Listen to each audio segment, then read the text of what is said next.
Günaydınlar sevgili dostlar. Nasılsınız? Günaydın diyorum. Alışmışım ya sabah yayın yapmaya. Ama şimdi yaz tatili modunda yazlık Seda kafasındayım. O yüzden yazlık Seda canı isteyince yayın yapıyor.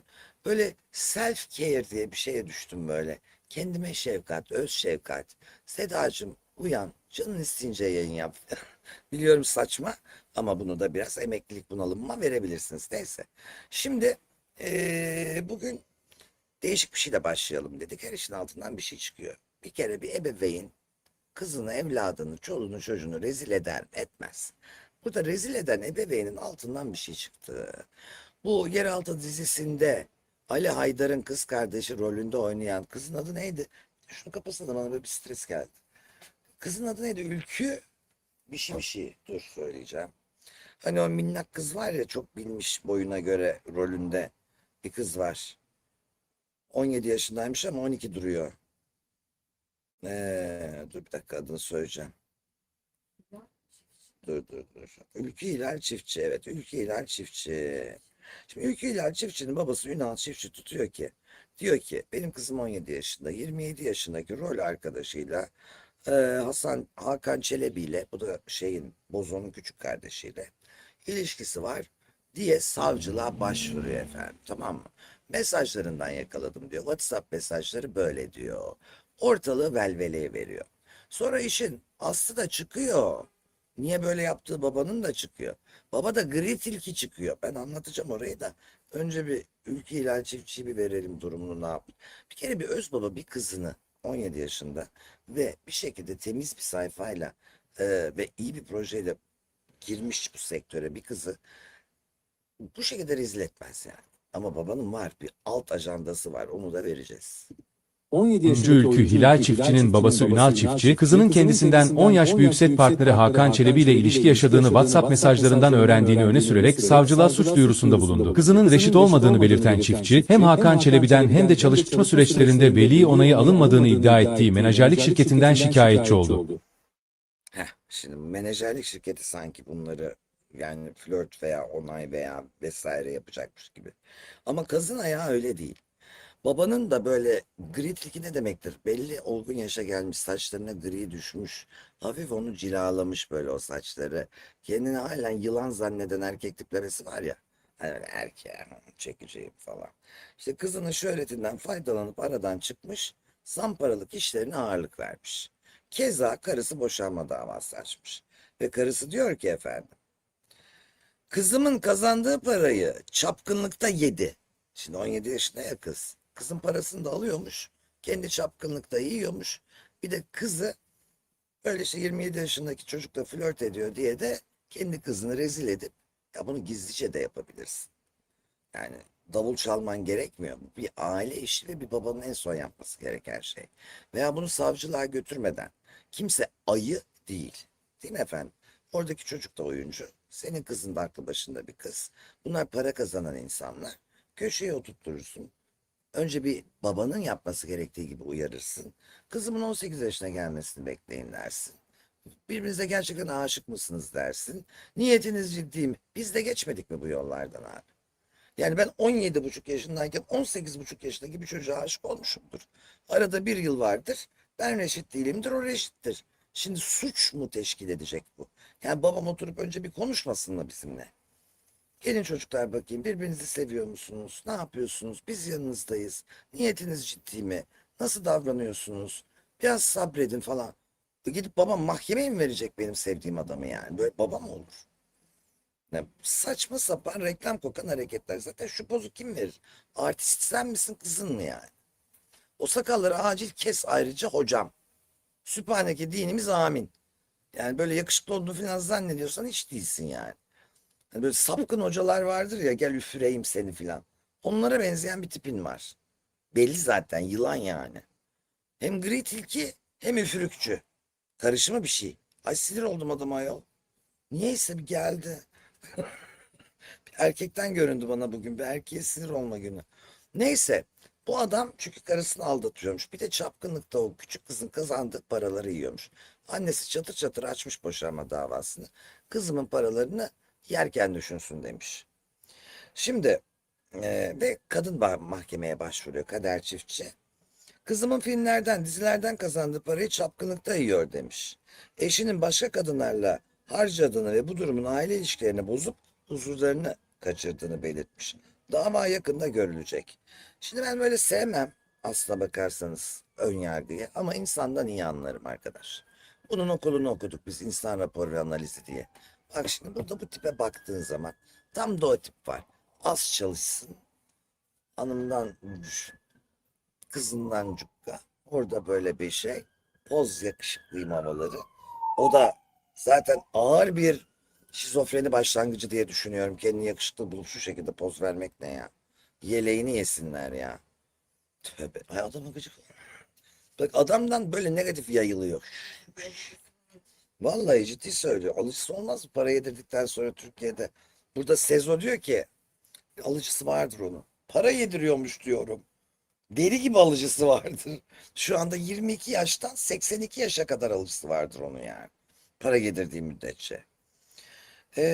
Ve efendim dava yakında görülecekmiş. Yani babanın fellik fellik çıkıp kızını rezil etme nedeni aslında annesinin ona boşanma davası açmış olması ve kızının paralarını elinden alıp zamparalıkta ezmesi ve zaten akıllı bir baba önce kızını karşısına alır. 17,5'tur ulan. Her şey teknik mi yani? Belki 1,5 ay sonra reşit olacak. Yani bir kız gerçekten bir genç kız kalbi bir çocuğu sevdiyse tamam mı? 6 ayda bekler 6 yılda bekler. Bir otur evladınla konuş ya terbiyesiz. Bir kere karşındaki oyuncu senin sanatçı. Yani diğer erkek çocuğunu kastediyorum. O da 47 yaşında değil. Şimdi senin kız arkadaşlarına bakacak olursak nereden bakarsan bak 50 varsın. 30'un üzerinde kadınla görüşüyor musun sen? Bir didiklesek kim bilir ne numaraların çıkacak senin. Karın boşuna boşamıyor seni. Şimdi kızını sömürmeye devam etmek için kızının ilişkisini kullanıyor olman bir baba için yüz karası. Kızının namusunu koruman gerekirken böyle ortalığa ölölölölölö diye yayman bir baba için rezilliklerin bayrakla önde gideni yani. Sen diyeceksin ki kızım gel. Seviyor musun bu çocuğu? Oğlum gel. Kızımdan ne istiyorsun niyetinle. Bak bu kız daha reşit değil. Başınız belaya girer. Kariyerinizin başındasınız. Gelin bu işi biraz daha ağırdan alın.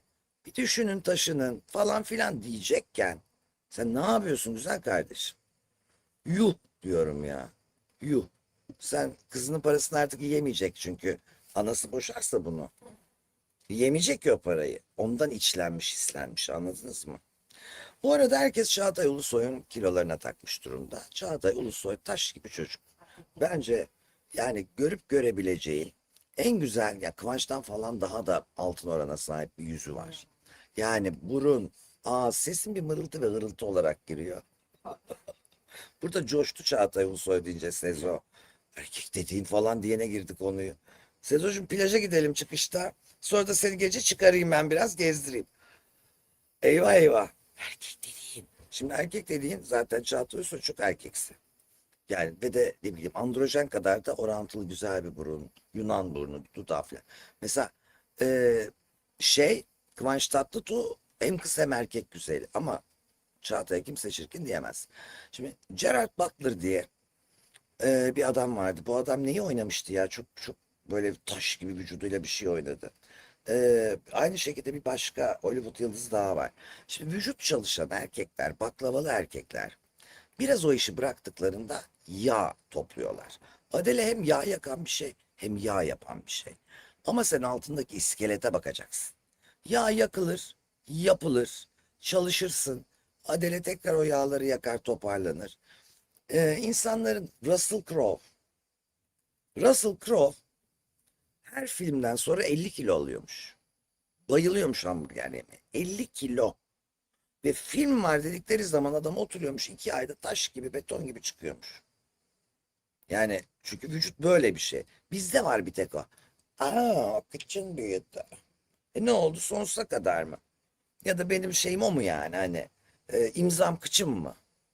Bazılarının öyle de.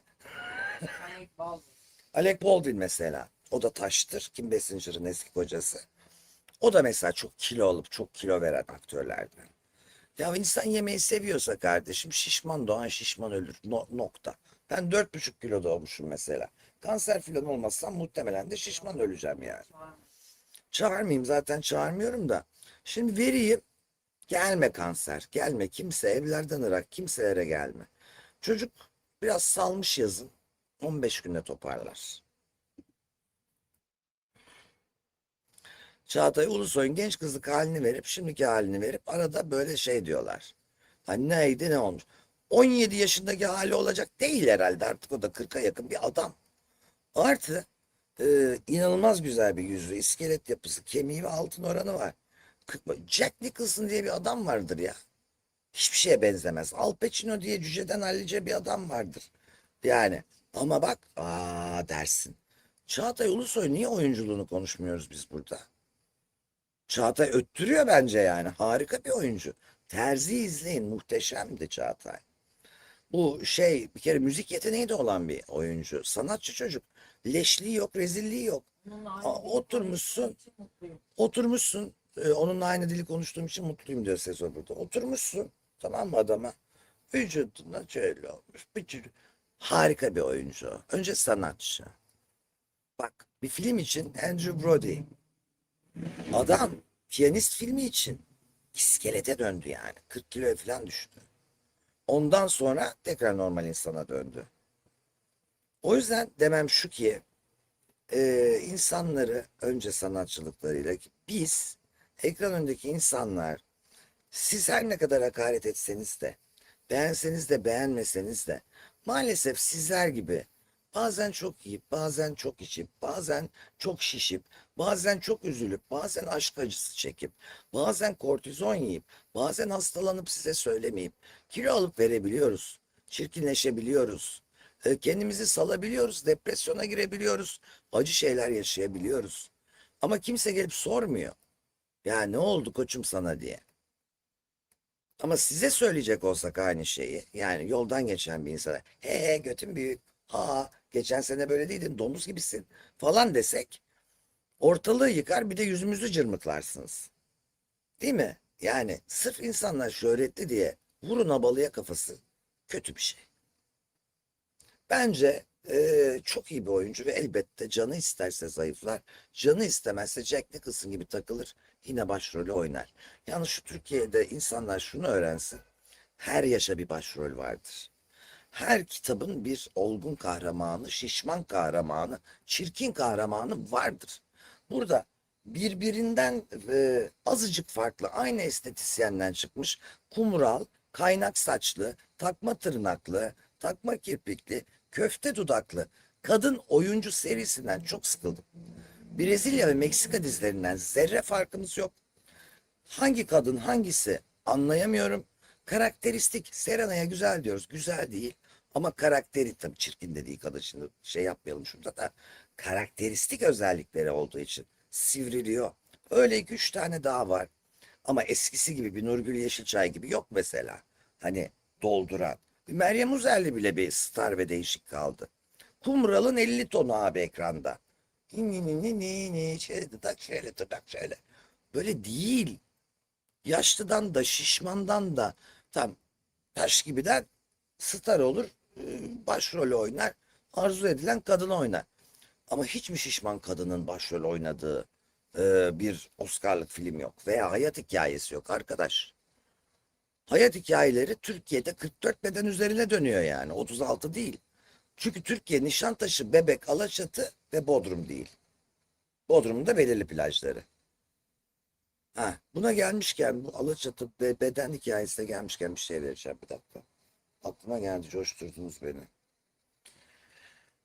Burada bir tane bir plaj varmış. Sahibi tutuklandı geçtiğimiz günlerde uyuşturucu operasyonu nedeniyle. Sonra serbest bırakıldı efendim. Serbest bırakıldı mı ondan da çok emin değilim gerçi. O plajda insanların artık şeyini biliyorduk böyle. Sosyal medyada var mısın, yok musun, tanınıyor musun, şu musun, bu musun'u biliyorduk da. Artık iş hangi noktaya gelmiş biliyor musunuz? Kilona. Kiloluysan plaja almıyorlar. Bunun da sahibi yasaklı madde operasyonunda içeri girenlerden bir tanesi. Serbest bırakıldı mı bilmiyorum. Momo Beach. Duymuşsunuzdur. Orada bu hanımın iddiasına göre kiloluları almıyorlarmış içeri. Araba markasına göre vale geliyor. Onu ben de biliyorum. Yani sen oraya normal bir arabayla git. Nedir normal araba sana göre? Toyota Corolla, insan arabası git mesela. Hiçbir vale koşmaz seni almaya. Ne bileyim. Öyle normal bir mayo giy, altına bir şort giy falan. İnsan şortu giy, Adidas şort giy mesela. Kimse gelmez kapıya, almazlar da. Yani böyle flünklü falan gideceksin. G kasalarla gideceksin. Range'in yenisiyle gideceksin orada. Senesi demeyeyim yani. Çünkü 2 milyona da range var. 8 milyonun aşağısındakine araba denmiyor burada. Bu hanım da diyor ki bizim kasalara da bakıyorlar alırken. Yani bizim kalçaları da bakıyorlar, tombulumuzu almıyorlar diyor. Bakalım. Momo Beach diye bir beach var. Ücretli bir beach. Bazı kriterleri var. İşte Instagram sayımı önemli. Kriterleri yüksek seviyede olman, araban, işin, çevren ve en önemli ayrıntı neymiş biliyor musunuz arkadaşlar? O beach'e kilolu insanları almıyorlarmış. Çünkü diğerlerinin göz zevki bozuluyormuş. Ya nasıl bir düşüncedir bu ya? Ya şu gerçekten seninle gurur duyuyorum sevgili kız arkadaşım, kız kardeşim. Yani biz kiloluyuz diye beach'e gitmeyecek miyiz? Halk plajına giderim ya, başım dik gezerim. Gitmem. Yazık. Ya zaten bir şey söyleyeceğim. Bu e, işte başım dik gezerim halk plajında. Yani yurdumun insanının profili belli.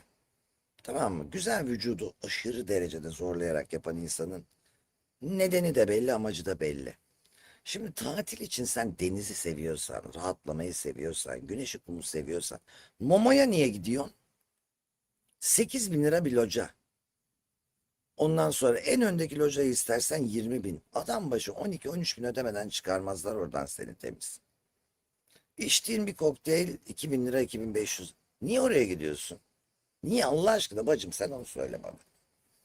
Şimdi senin istediğin deniz, güneş, kum ise senin Momo'da ne işin var? Yankı mı oluyor? Arkadan konuşmayan konuşmasın mırıltı gibi diye yorum geldi. Şimdilik konuşmuyor evet. Bir şey söyleyeceğim. Senin ne işin var? Bak ben gitmiyorum.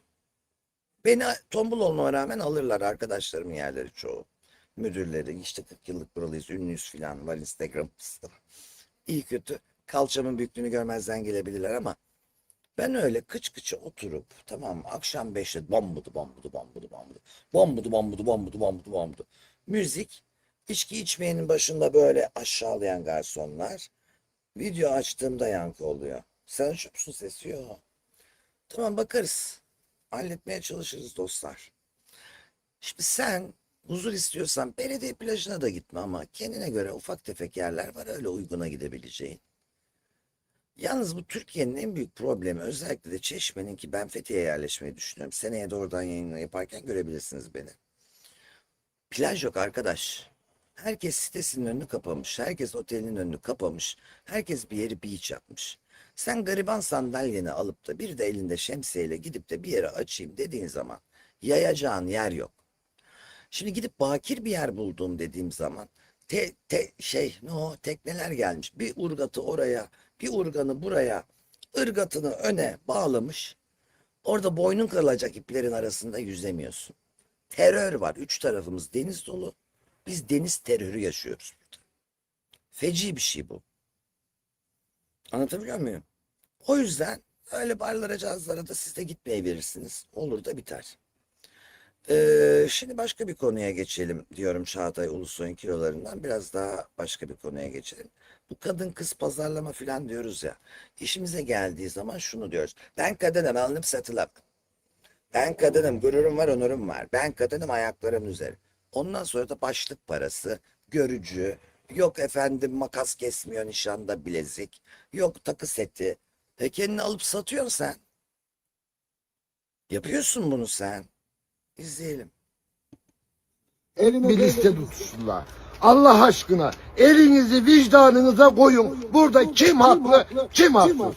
Oğlum sosyal medyadan bir kızla tanışmış. Ankara'nın ücra bir mahallesi. Kıyıda kışta kalan bir gece kondu. Ben burada gece konularda oturanları kesinlikle ve kesinlikle küçük görmüyorum, hakir görmüyorum. Ben de yıllarca gece konuda oturdum. Gittik, tanıştık. Baktık iyi bir aile, güzel bir aile. Hoşumuza da gitti. Ondan sonra dümürlettik, bize kızı verdiler. Ama dediler, ama arkadaşlar şuraya bir bakın. Elime bu listeyi verdiler, gönderdiler. Dediler ki başlık parası 500 bin lira. Ya nasıl 500 bin lira? Ya bu devirde başlık parası mı kaldı? 10 tane bilezik 30 gram. Ya ne demek 30 gram 10 tane bilezik ya? Ya ben 8 dakikacın 6 dakikacın. Belki imkanım çok fazla, çok dakikacın. Ondan sonra Hint küpesi. Arkadaş bizim küpelere ne oldu da Hint küpesi var ya. Bir bak. Madonna kolyesi, orta boy. Abi Madonna kolyesini ben ne diyeceğim? 8 çeyrekli bilezik demişler. 8 çeyrekli bilezik ne demek ya? Ondan sonra 3 çeyrekli yüzük. Hem de 3 tane. Ya arkadaş ben uyumcu dükkanı mı açıyorum ya? Ben burada bir çocuğa vereceğim. Bir de uyum yapacağım ya. Ondan sonra gümüş kemer. Kapı arası yarım altın. Kapı arası ne? Ben hiç duymadım ya. Kapı arası yarım altın. Yarım metre Halep zinciri. Arkadaş ben kimi bağlayacağım? Beyaz eşya. Gri renk. Parantez açmışlar. Çamaşır makinesi 25 kilo olacak. Arkadaş bunu temizlemem istemiyorum ya. 2 kişiler bunlar. 25 kiloluk çamaşır makinesi ben de dedim. TV ünitesi. Ha bir de gelin adayının teyzesi, kocası rahmetli olmuş, ayrılmış, bir şeyler olmuş, 3 tane de çocuğu var ve bunun düğünde giyeceği kıyafetler, şunlar bunlar, gelinin kız kardeşine 2 tane bilezik, torunlara düğünde giyeceği bilmem şunlar bunlar. Neyse bana fenalık geldi. Şimdi en cümle şunu anlatmak istiyorum arkadaşlar. Bunlar benim her zaman söylediğim laflardır. Aç kızı almak kolaydır, doyurmak zordur. Bir kadını varoştan çıkarırsın, varoşu kadından çıkaramaz. Bak bunlar çok doğru, tamam mı? Ben olsam, buna bir komedi videosu falan diyorlar. Olabilir. Ama bunun gerçeğini geçen gün izledim. Koca bir aşireti, yani 50 kişi gitmişler, kendileri de villada oturuyor. Villa bahçesinde 50 kişi kızı istemeye gelmişler, yağmur yağıyor. Bir tane gevşemiş bir baldız, kapı açma parası, kapı arası parası dedi ya. Kapı açılmıyor. Ulan millet ıslanıyor, anlasana. Ay, 50 bin lira aldı, tahsil etti. Bütün millet aralarında para topladı. Ya dönün gidin ya, şu kadar gurur onur yok mu sizde ya? Damat da boylu poslu yakışıklı. Al kızını çal başına da dön git ya. Ya o kız niye bunlara müsaade ediyorsun? Özgür iradeniz yok mu? Nasıl töre cinayetleri konusunda indirim vardı biliyorsunuz Türkiye'de. Yani namus cinayeti, eşini namus için öldürürsen daha az cezaevinde yatıyordun. Korkunç bir şeydi. Nasıl bunlar kalktı? Artık kadınlar alınıp satılmasın bu ülkede ya.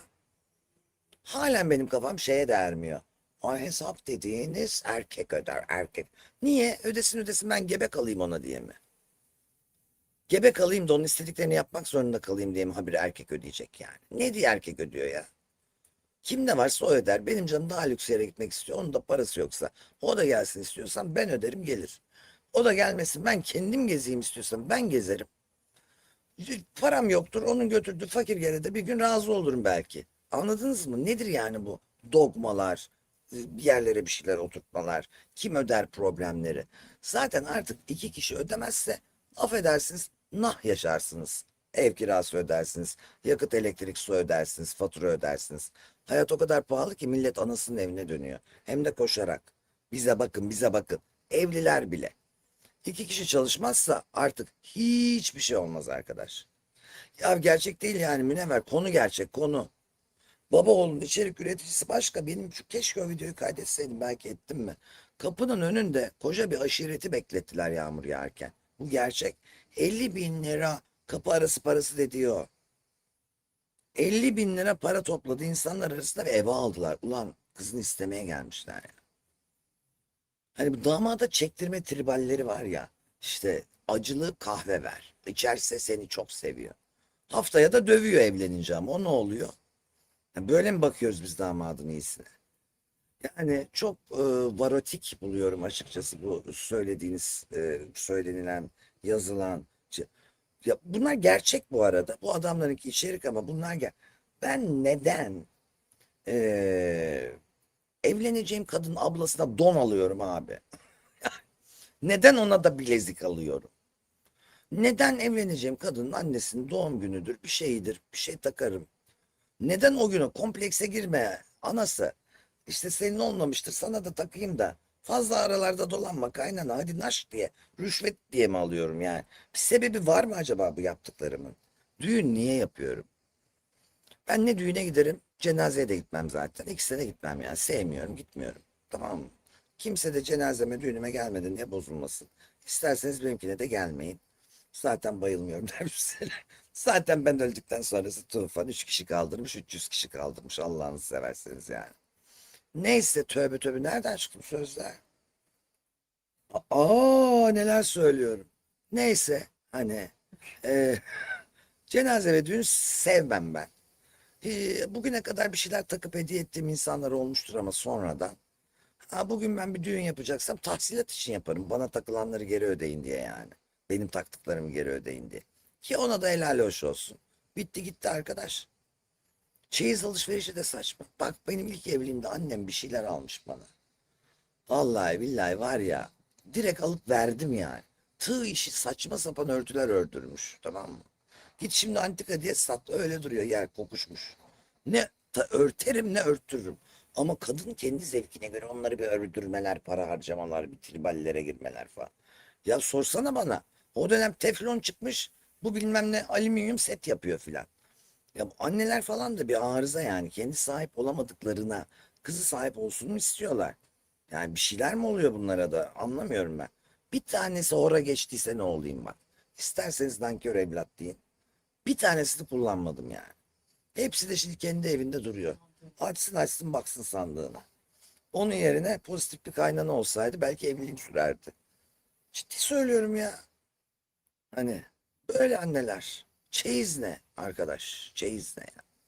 Örf adet bu mudur? Örf adet köyde. İşte insanlar, imece diye bir şey var.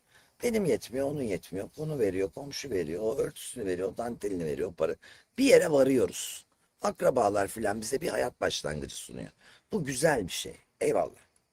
Ama bunun metazuri yapmak artık saçma ve kırsal. Hele şehirde yapıyorsanız yuh size diyorum yani. Ondan sonra da oturup kendiniz böyle geçip kadınlar alınıp satılamaz. Biz böyle bir obje miyiz? Biz şuyuz biz demeyin, gözünüzü seveyim. Hepimizin fiyatı var. Kimi ömürlük alıyor, kimi günlük alıyor. Kimi günlük kiralama yapıyor, kimi ömürlük. Anladınız mı? Tek fark bu. Yani para için tek erkekle 30 sene evli kalanla para için 30 erkekle birer sene yaşayan arasında hiçbir fark yok bence. Bunu söyleyeyim yani. Amaç niye? Niye koruyorsun o beraberliği? Hayt! Neyse. Kendime gelip konuyu bitiriyorum. Ya bir tane daha vereceğim. Tatlışka bir şey vereceğim.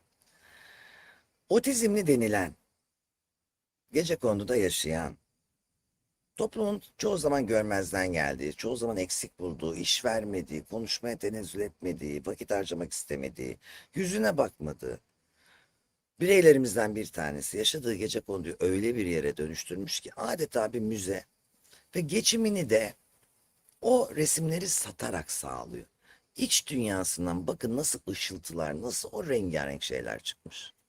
Engeli olmasına rağmen Gecekondu evini ressam gibi her yerini boyuyor. Yaşadığı Yaşadığı Gecekondunun Gecekondu'nun duvarlarını, odalarını rengarenk eserleriyle adeta sanat galerisine çevirmiş. %70 zihinsel engeli olmasına rağmen sanat sevgisinden hiç vazgeçmiyor. Bütün engelleri aşıp evini renkli bir müzeye dönüştürdü. Maddi sıkıntılar nedeniyle her zaman boya bulamayan Muhammed abi resim yapmayı bırakmadı. Evine gelen ziyaretçileri tablosunu satarak geçimini sağlıyor. Kendi hayal dünyasını yaşadığı Gecekondu'ya resmetmiş resmen. Sadece evinin içini boyamamış, dışını da aynı şekilde yapmış. Muhammed abinin kapısı herkese açık, ziyaret edebilirsiniz. Ben Erdal, farklı içerikler için hesabımı takip edin. Evet arkadaşlar. Bakın ben buna bayıldım.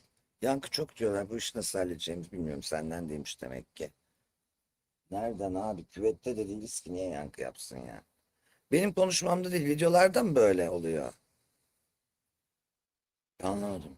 Voice'a bakayım şuradan. Voice isolation. Olmaması lazım. Çok iyi değil mi? Çok başarılı. O zaman bir video daha verecektim. Vermeyeyim. Videolarda böyle oluyorsa vermeyeyim. Yarından çözeriz biz bu işi. Size ben bir veda edeyim ama veda etmeden her zaman kendi kurduğum değeri 10 sene sonra anlaşılacak. Ama anlaşıldığında ses getirecek muhteşem bir şeyden bahsedeyim. Kendi kulübüm Ayon Kulüp'ten bahsedeyim. Kendinin en iyi versiyonu olmak, birbirine yardım etmek, bir şey öğrenmeden uyumamak, felsefe, kitap kulübü, aklınıza ne gelebiliyorsa karşılıklı paylaşmak, özveri, ne bileyim kadınlar daha ağırlıkta olduğu için kadın dayanışması, yalnız kalmamak, her akşam 22'de Bazen dışarıdan gelen, çoğu zaman aslında e, hocalar, kürsüsü olan hocalar, profesörler, doçentlerin olduğu, dünyanın her yerinden insanın katıldığı. Bu arada yurt dışından başvuracaksanız lütfen WhatsApp numaranızı yazın, beni masrafa sokmayın. Hayatta da numarayı çevirip normal hattan aramam. WhatsApp hattınızdan ararım. Burayı doldurabilirsiniz ya da bu sayfadaki numarayı direkt arayabilirsiniz. Her gece buluşuyoruz. Her gece paylaşıyoruz. Birbirimizi şifalandırdık. Yalnızlık hissimiz kalktı. Hep kendimizin en iyi versiyonu olmaya gayret ediyoruz. 150 kişiye yaklaştık. Çürük yumurtalar çıkmadı mı? Çıktı. Ne yaptık? Ve doğanın seçiciliği yani. Survival of the fittest. İyi olan kazandı. Şimdi buradan doldurabilirsiniz. Bu bir. Telefonla arayabilirsiniz. İki. Bir sonraki mutluluk kampı ayın 24'ünde. Pazartesi günü. 24-27'si arası. Olcayto, Astro Olcayto ile birlikte karma astroloji ile ilgilenen çok değerli bir dostum. O da birlikte benimle olacak. Çok güzel, artık şu yaza veda triballerinden birini yaşayabiliriz. Bir projem daha var. Onu hazırlayınca söyleyeceğim. O çok büyük sürpriz. Instagram'da yayınlıyorum ama onu. Sizleri çok seviyorum. Siz orada oldukça ben de burada olmaya gayret edeceğim. İşlememi istediğiniz konuları bana sosyal medyadan iletin. Ne yazdılar? Yankı halen mi var? Şu anda da mı var? Allahu Ekber. Şu anda var mı? Var mı? Artık kapatıyorum. Neden var anlamadım çocuklar. Halledeceğiz o işi inşallah. Kocaman öpüyorum o zaman. Bir an evvel kapıyorum. Bu mutluluk kampı 24'ünde 3 gece. Ayona'da her zaman gelin, bu gece yüzle birlikte, tek farkı buradan siz de benimle konuşabiliyorsunuz. O oluyor. Hoşça kalın, sevgimle.